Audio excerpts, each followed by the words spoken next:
Nós começamos hoje pela manhã a estudar a carta de Paulo aos Filipenses. Essa que é uma carta tão bonita em que Paulo nos ensina várias lições, mas nós percebemos nela um certo tom, como se ele estivesse escrevendo um diário pessoal, contando um pouquinho mais sobre as suas experiências, os seus sentimentos ali onde ele estava. E uma das coisas mais impressionantes de nós percebermos ao lermos o texto de Filipenses é justamente que Paulo estava na prisão quando escreveu essa carta. Paulo foi perseguidor do cristianismo durante muito tempo, mas agora ele era um perseguido por causa do evangelho de Cristo. E ali da sua cela, da sua prisão, ele escreve essa epístola maravilhosa que é conhecida como a epístola da alegria. É aqui que ele diz: alegrai-vos sempre no Senhor. Outra vez digo, alegrai-vos. E só isso já nos mostra um pouquinho do valor da fé cristã, não é mesmo? Porque, no mínimo, isso quer dizer que você pode alegrar-se mesmo estando em prisão por causa de Jesus Cristo. Ao longo deste mês, então, nós vamos estudar alguns trechos desta carta com um outro olhar, na verdade. Porque além do tema da alegria e do contentamento, quando nós lemos essa carta, como eu disse, nós percebemos esse tom profundamente pessoal que Paulo assume aqui, como se ele estivesse escrevendo um diário, rasgando a sua alma, expondo os seus pensamentos, as suas dificuldades, como ele estava lidando com a vida ali dentro daquela prisão.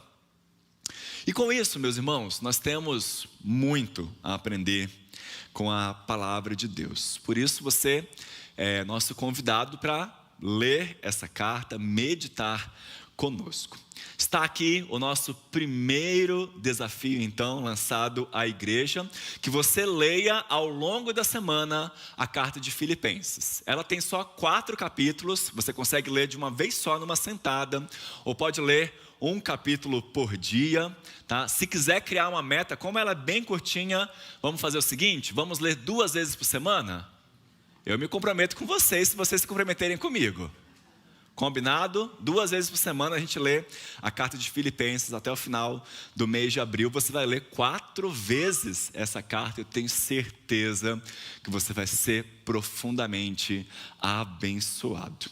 Segundo desafio: quando você estiver lendo a carta de Filipenses, sublinhe, marque na sua Bíblia ou no seu celular justamente esses momentos, os momentos da carta em que Paulo está falando sobre si mesmo, sobre os desafios que ele está enfrentando ali na prisão, sobre as circunstâncias, ou mesmo sobre o seu relacionamento com Deus e com as outras pessoas. Então, busque na carta de Filipenses esses momentos em que Paulo está colocando o seu tom mais pessoal, mais íntimo aqui nessa carta. Hoje pela manhã, com o pastor José Roberto, nós vimos um pouquinho sobre o primeiro capítulo, versos 12 a 18, sobre como Paulo conseguia se alegrar, se contentar, mas ter a certeza de que mesmo preso, ele estava bem, porque o evangelho ia bem, o evangelho estava avançando, mesmo ali na prisão. E agora à noite nós vamos ler o texto em sequência desse. Filipenses capítulo 1, versos 19 a 26. O texto vai passar para você aqui na tela. E assim que o Senhor nos abençoe na leitura e meditação da sua palavra. Filipenses capítulo 1, a partir do versículo 19, a palavra do Senhor diz: porque eu estou certo de que isto mesmo, pela vossa súplica e pela provisão do Espírito de Jesus Cristo, me redundará em libertação, segundo a minha ardente expectativa e esperança de que em nada serei envergonhado. Antes, com toda a ousadia, como sempre, também agora, será Cristo engrandecido no meu corpo, quer pela vida, quer pela morte. Porquanto, para mim, o viver é Cristo e o morrer é lucro. Entretanto, se o viver na carne traz fruto para o meu trabalho, já não sei o que hei de escolher. Ora, de um e outro lado estou constrangido, tendo o desejo de partir e estar com Cristo, o que é incomparavelmente melhor, mas por vossa causa é mais necessário permanecer na carne. E convencido disto, estou certo de que ficarei e permanecerei com todos vós, para o vosso progresso e gozo da fé, a fim de que aumente, quanto a mim, o motivo de vos gloriardes em Cristo Jesus, pela minha presença de novo convosco. Vamos orar mais uma vez? Ó Deus, nós acabamos de cantar que nós precisamos muito do Senhor em nossa vida. O Senhor conhece o nosso coração, sabe que somos pecadores, que somos falhos, sabe o quanto necessitamos de Ti. E por isso, nesse momento em que nós abrimos a Tua palavra, que nós a lemos, em que a Tua palavra será exposta para nós, pedimos que o Teu Espírito Santo sonde o nosso coração. Assim como o salmista, o nosso desejo é que o Senhor veja se há em nós algum caminho mau e nos guie pelo caminho eterno, pelo caminho de vida. Que nós possamos, ó Deus, aprender com o exemplo do apóstolo Paulo, mas acima de tudo, poder dizer como ele, que para nós o viver é Cristo e o morrer é lucro. Pedimos que o Senhor abra os nossos olhos e o nosso coração para as verdades que o Senhor tem preparado para nós. Assim oramos, em nome de Jesus. Amém. Embora nós tenhamos lido toda essa perícope, eu quero focar apenas naquele que é o versículo mais conhecido desse texto aqui no apóstolo Paulo. Eu vou pedir para que passem no Data Show novamente o versículo 21. Vamos ler todos juntos o versículo 21. Porquanto para mim o viver é Cristo e o morrer é lucro. Meus irmãos, a cidade de Filipos era uma cidade muito importante para o Império Romano na época de Paulo.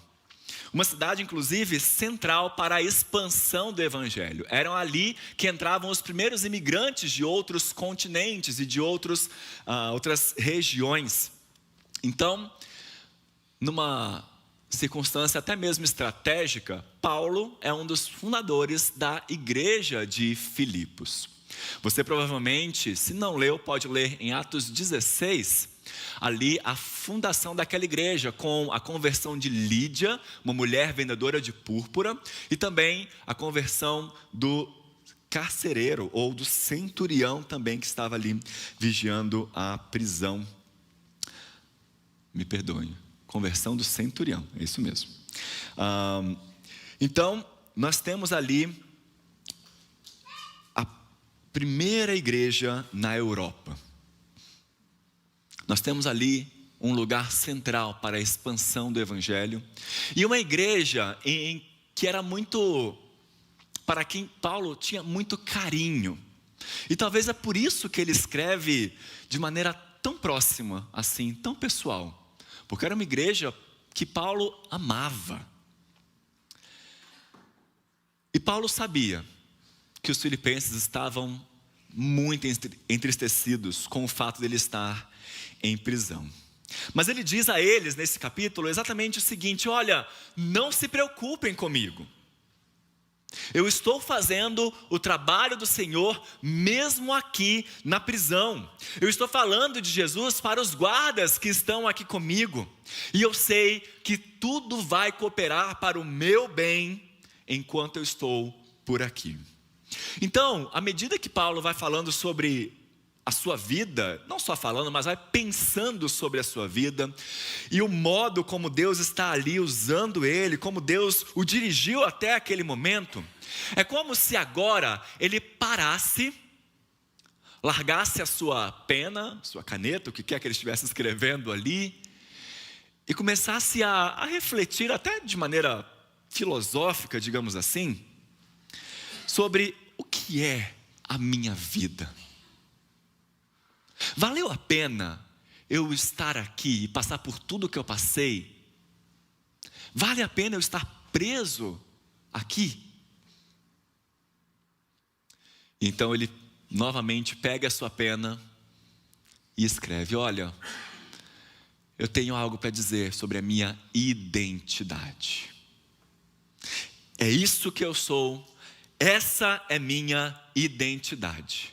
Para mim, o viver é Cristo. A minha vida inteira é Cristo.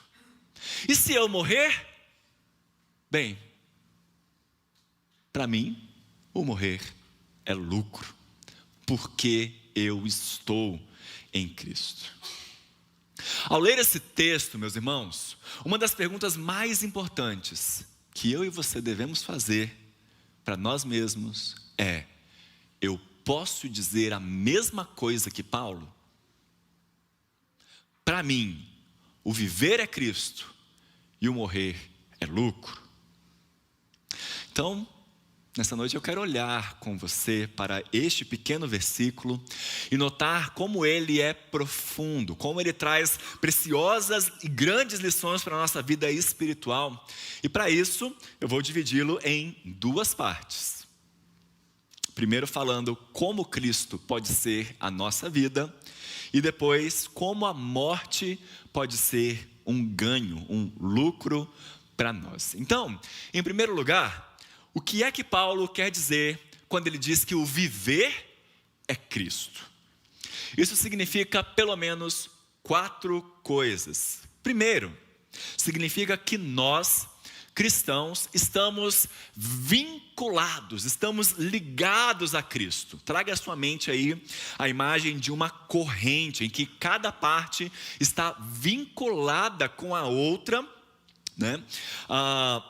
Nós então não somos Cristo, mas da mesma forma como 2 elos de uma mesma corrente são inseparáveis, nós somos inseparáveis de Cristo. A Bíblia vai nos mostrar que nós estamos ligados a Cristo de uma maneira que vai muito além da nossa compreensão. Mas tão além que os escritores, os teólogos ao longo da história da igreja, desde lá na verdade dos pais da igreja, os primeiros teólogos da história, eles já falavam em algo chamado união mística com Cristo. Mística não no sentido etéreo, né, misterioso, né, aí que rola pelo significado comum que nós geralmente utilizamos, mas justamente nesse sentido, de que é uma união que vai além da nossa compreensão. Essa união mística também é chamada muitas vezes de justificação. Quando você é justificado pela fé em Cristo, você está unido a Ele, você está conectado com Ele de forma tão especial, que isso gera salvação para você nesta vida e glória no futuro, na vida por vir. Agora, notem comigo que houve um tempo em que Paulo não podia dizer: para mim o viver é Cristo. Como eu disse no início, Paulo começou, Paulo, quando aparece na Bíblia, já aparece como um ferrenho perseguidor. Ele queria ver os cristãos mortos. Ele tinha apego, na verdade, à lei, como um bom fariseu. Então, se alguém perguntasse para ele, antes de se converter: Paulo, qual é a sua identidade? Quem você é? Sabe o que Paulo falaria? Ele diria: olha, para mim o viver é Moisés, porque eu vivo para seguir a lei de Moisés. Eu sou um grande fariseu. Para mim o viver é o legalismo, são as leis que foram feitas por homens. Mas tudo mudou, meus irmãos. Tudo mudou no caminho de Damasco. Você já leu sobre a história da conversão de Paulo? Ali em Atos 9, quando ele está a caminho para Damasco e de repente uma luz brilha do céu, e Paulo cai ao chão tremendo, totalmente assombrado. De repente ele está cego e conquistado totalmente por Deus. Seus amigos o levam para Damasco e por 3 dias ele continua ali sem ver nada, não conseguia nem comer e nem beber. E durante esse tempo de consagração, o Espírito de Deus mostrou a Paulo quem ele era realmente diante da lei de Deus. E ele viu que ele não era nada além de um mero pecador. Nesse momento, sabe o que Paulo diria? Para mim, o viver é o pecado. Porque eu simplesmente sou um pecador diante de Deus, culpado. Mas ali, naquele local, o Espírito Santo conduziu aquele perseguidor até Jesus Cristo. As escamas caíram dos seus olhos. Deus o convocou para que através dele, Jesus fosse pregado entre os gentios. Ali, Paulo entende que o seu Criador era também o seu Redentor. Ele foi justificado pela fé em Cristo Jesus. Para você entender um pouquinho melhor o que é justificação, eu quero trazer aqui uma ilustração que eu gosto muito do pastor Joel Bick. E para explicar o que é justificação, ele vai contar a história de um menino chamado Tom. Era uma vez um menino chamado Tom. E o Tom, ele certo dia construiu um barquinho de brinquedo para ele brincar junto. Então ele pegou aquele barquinho, construiu e todo dia ele ia para a beira do rio e ficava com aquele barquinho ali brincando e se divertindo. Era algo que ele adorava fazer. Era o seu hobby preferido. A coisa que ele mais gostava era ir brincar com o seu barquinho. Até que um dia veio uma grande tempestade. Mesmo assim, ele foi brincar. No meio daquela tempestade, um grande vento soprou e, de repente, o barquinho saiu do cordão. Tom ficou extremamente triste com aquilo. Falou, puxa vida, meu barquinho acabou de ir embora.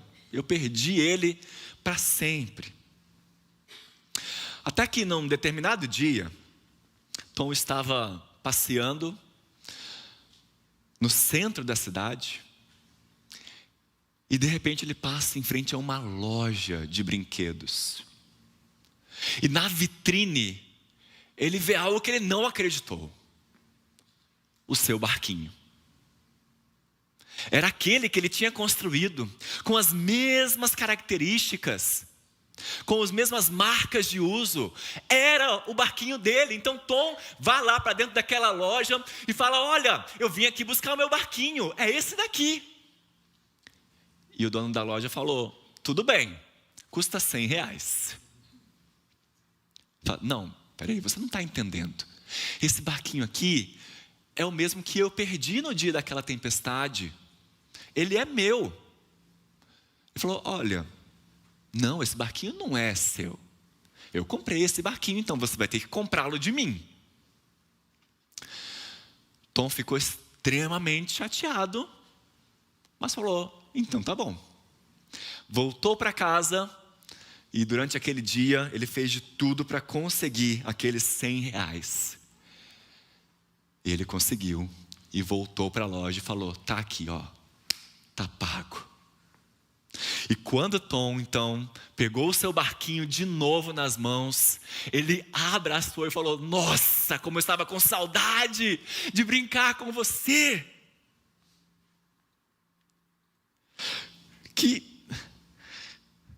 Como é incrível. Olha, essa já é a segunda vez que eu estou com você, que eu posso dizer que você é meu, porque primeiro eu te criei, eu fiz você, e agora eu te comprei de volta para mim. Isso é justificação, meus irmãos. Como aquele barquinho, Deus nos criou, mas nós acabamos nos afastando da sua presença por causa do pecado.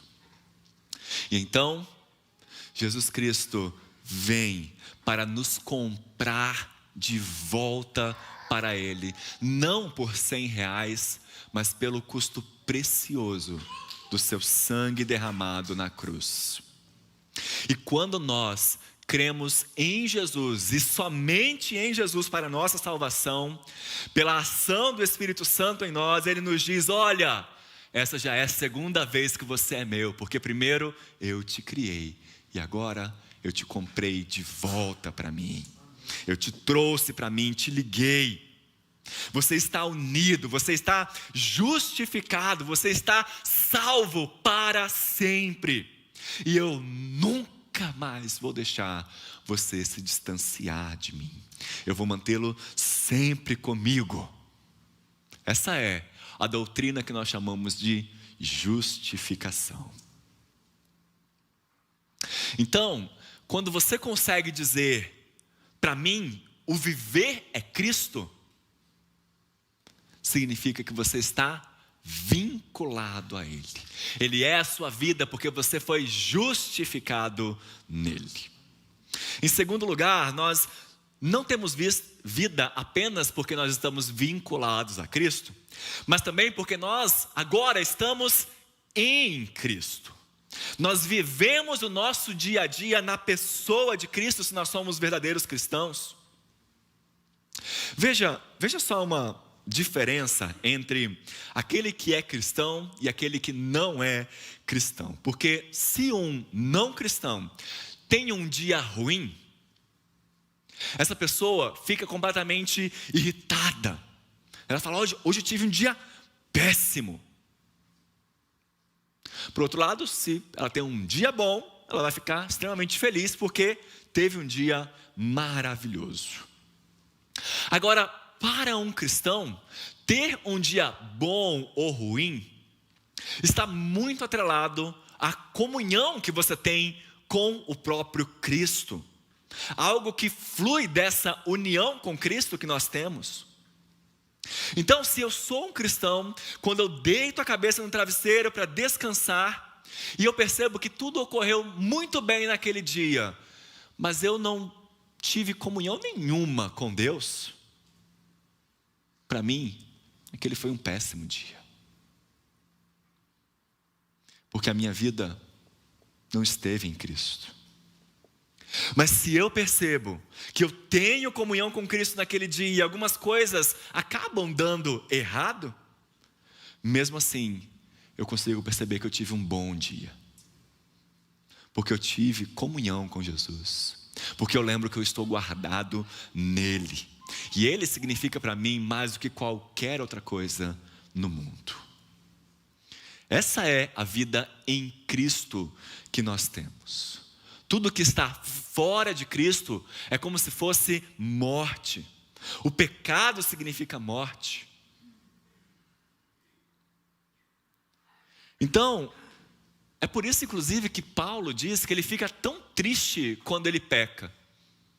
Aos Romanos ele vai escrever: miserável homem que sou, quem me livrará do corpo dessa morte?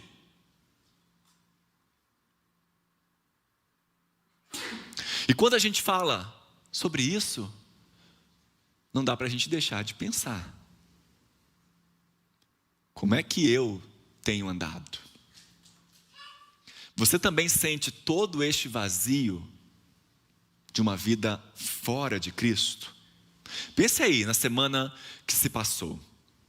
Você pode dizer que nessa semana você teve uma comunhão real com Cristo? O que foi que te causou maior alegria? E qual foi a parte mais triste da semana? Ter comunhão com Cristo te deu alegria? Ter derrapado no pecado te trouxe tristeza?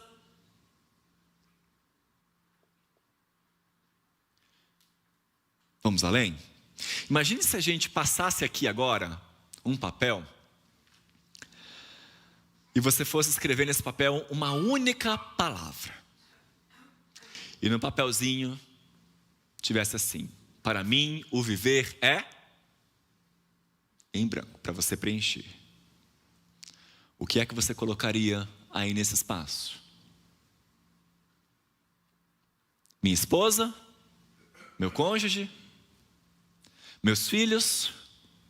O meu trabalho? É o dinheiro? É o vestibular? É a minha reputação? Qual é a coisa mais importante para você nessa vida? Ou você preencheria essa lacuna com Cristo? Porque Ele é a minha vida. O cristão, meus irmãos, está vinculado a Cristo e vive em Cristo. Em terceiro lugar, se nós somos cristãos, a nossa vida não apenas está vinculada a Cristo, não apenas está em Cristo, mas é uma vida marcada de amor a Cristo. Veja, se você tem um casamento que você considera bom, você sabe que você olha para o seu cônjuge e pensa ou até fala: eu não sei viver sem você. Eu não consigo imaginar a minha vida sem você. Se eu tivesse que passar um dia sem você, eu sentiria muita falta, porque eu te amo demais. Que bênção é nós podermos dizer isso para nossas esposas dizerem isso para nós.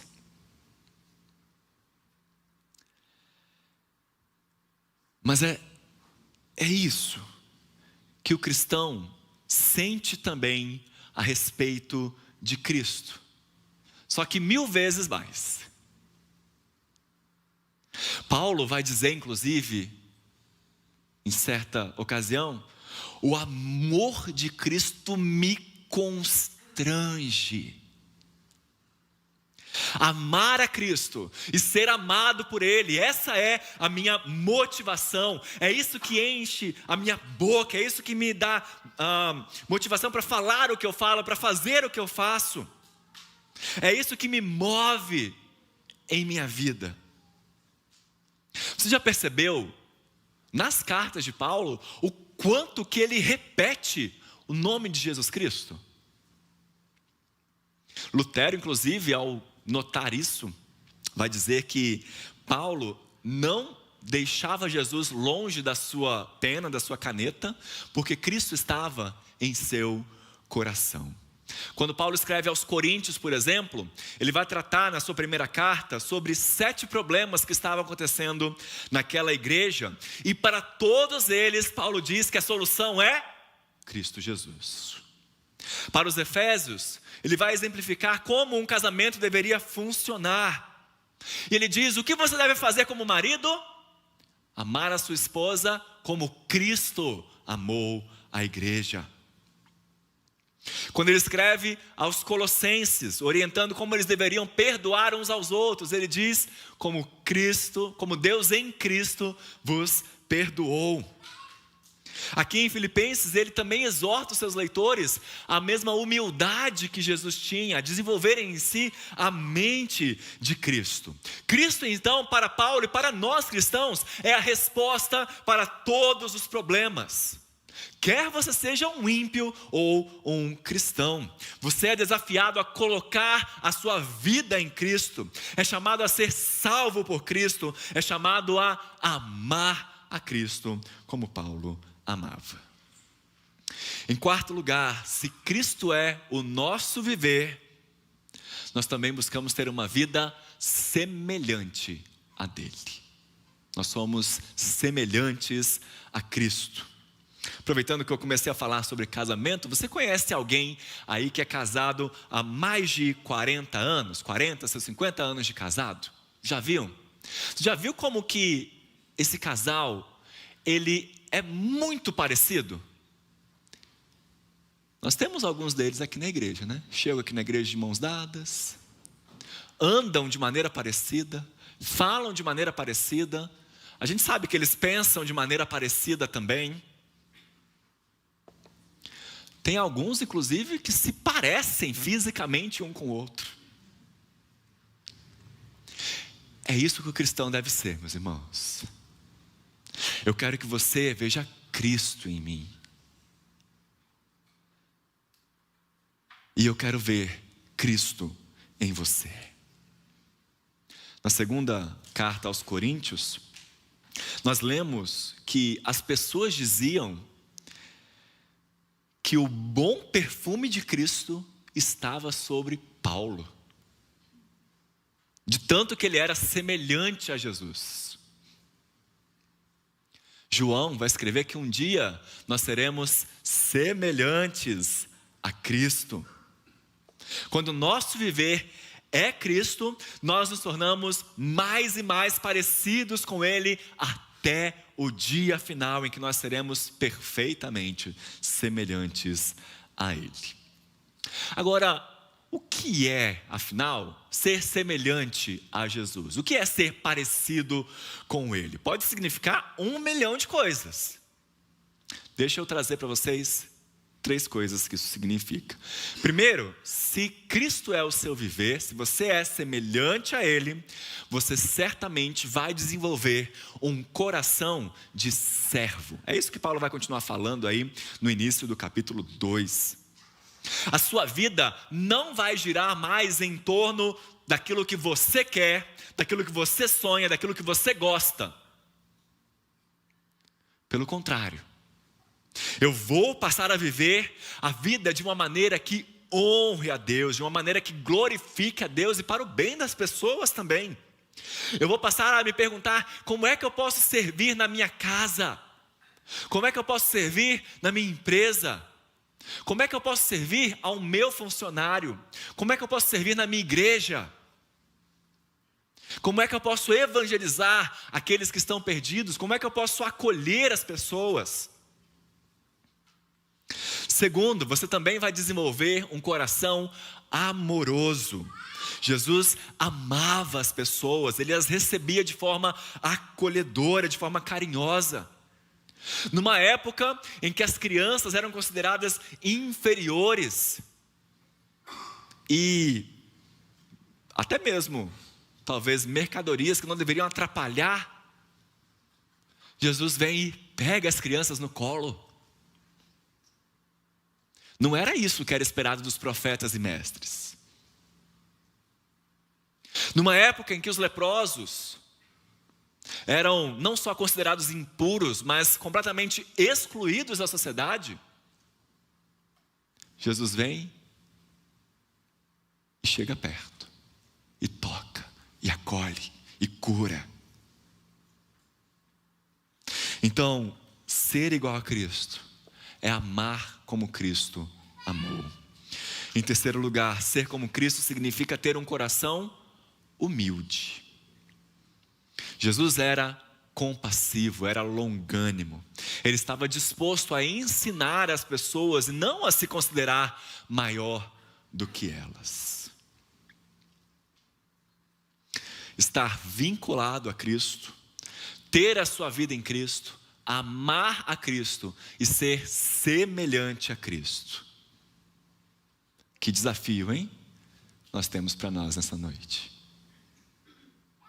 Eu não vou pedir para você pensar se você tem essas qualidades num grau que você gostaria de ter. Porque nessa vida a gente vai estar sempre um passo aquém do que a gente gostaria, do que a gente precisa. Mas você tem pelo menos um pouco desses 4? Se sim, então tenha certeza de que você é um cristão. E com esse pouco que você tem, você já é capaz de dizer: olha, eu quero a cada dia ser um pouquinho melhor do que eu já fui. Isso significa viver para Cristo. E morrer? Por que será que Paulo fala que morrer é lucro? É no mínimo estranho ele falar isso, não é? Tem outros lugares em que Paulo escreve que a morte, na verdade, é algo horrível. E você sabe, cá entre nós, né? Ninguém fica bonito num caixão. Não dá. Tem serviço de maquiagem, tem serviço de tudo, mas não fica, né? Ninguém fica bonito no caixão. A morte nos separa, meus irmãos. Ela é o salário do pecado. Então, como é que Paulo pode dizer que para ele o morrer é lucro? Por 2 motivos. Primeiro, por causa daquilo que ele vai deixar para trás quando ele morrer. Claro, a gente sabe que Paulo, quando morresse, ia deixar algumas coisas boas para trás. O seu filho na fé, Timóteo, que estava já pastoreando algumas igrejas. As comunidades que foram fundadas por ele. Os seus grandes companheiros nas viagens apostólicas, as suas cartas. Sim, tinha coisa boa que ele ia deixar para trás, mas ele também vai deixar outras coisas terríveis. Por exemplo, o pecado. É como se ele estivesse dizendo: olha, para mim, o morrer é lucro, porque eu nunca mais irei pecar, eu nunca mais irei desagradar o meu Senhor. Quando nós morrermos e estivermos com Cristo, nós vamos deixar para trás essa vida de tentação, os ataques de Satanás sobre nós, o mundo que é cheio de coisas que nos levam a pecar. Nós não teremos mais problemas com, como diria João, a concupiscência dos olhos, a concupiscência da carne e a soberba da vida. Paulo vai deixar para trás aquele famoso espinho na carne que ele não conseguia vencer. E que ele nem mesmo entendia muito bem. Não haverá mais nenhuma oração que não será atendida. Não haverá mais mistérios ou dilemas. Não haverá mais lágrima, nem dor, nem maldições, nem mesmo uma outra morte. Para mim, o morrer é lucro, porque eu estarei com Cristo. O morrer é lucro, por causa daquilo que nós vamos deixar para trás. Mas há algo ainda melhor, meus irmãos. O morrer é lucro por causa daquilo que nós vamos receber. Vejam, para nós cristãos, até mesmo o momento da nossa morte é algo que vai nos trazer mais comunhão com Cristo, vai nos trazer para mais perto dele. Esse é o maior lucro de todos. Nós teremos comunhão perfeita e eterna com Ele. Para sempre teremos um banquete na sua presença. Para sempre o conheceremos e continuaremos aprendendo a respeito dele cada vez mais. Nós seremos santos como Ele é santo. Nós o serviremos de maneira perfeita. E nós o adoraremos no meio de uma multidão que ninguém é capaz de contar. Nós viveremos num mundo perfeito de amor e estaremos para sempre com Cristo, desfrutando da perfeita paz que Ele nos garantiu na cruz. Nós iremos contemplar a sua face e nunca mais teremos de deixá-lo. Morrer é lucro, porque nós receberemos a comunhão eterna com o nosso Senhor e Salvador e estaremos para sempre com Ele. Saber disso, meus irmãos, nos traz uma reflexão muito séria e muito importante. Você não pode sair deste auditório sem pensar nisso essa noite. Se para você o viver não é Cristo, então para você o morrer não vai ser lucro. Se para você o viver não é Cristo, a morte não será um lucro para você. Se você morrer sem Cristo, você para sempre estará separado do favor de Deus. Mas se você é um filho de Deus, a morte é apenas mais um passo para você estar mais perto dele. Então, não viva para este mundo. Não invista os seus bens, os seus dons e talentos de maneira tão intensa em algo que é tão passageiro. Pense nas coisas lá do alto e viva para Cristo.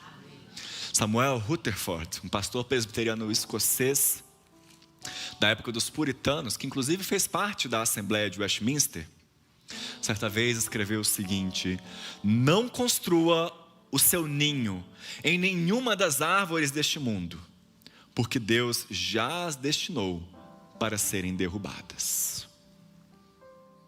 Em vez disso, viva por Cristo. Seja um servo voluntário para o Senhor Jesus Cristo. Esteja preparado, inclusive, para morrer, para viver em Cristo, de modo que a morte seja um lucro para você. Que Deus te abençoe.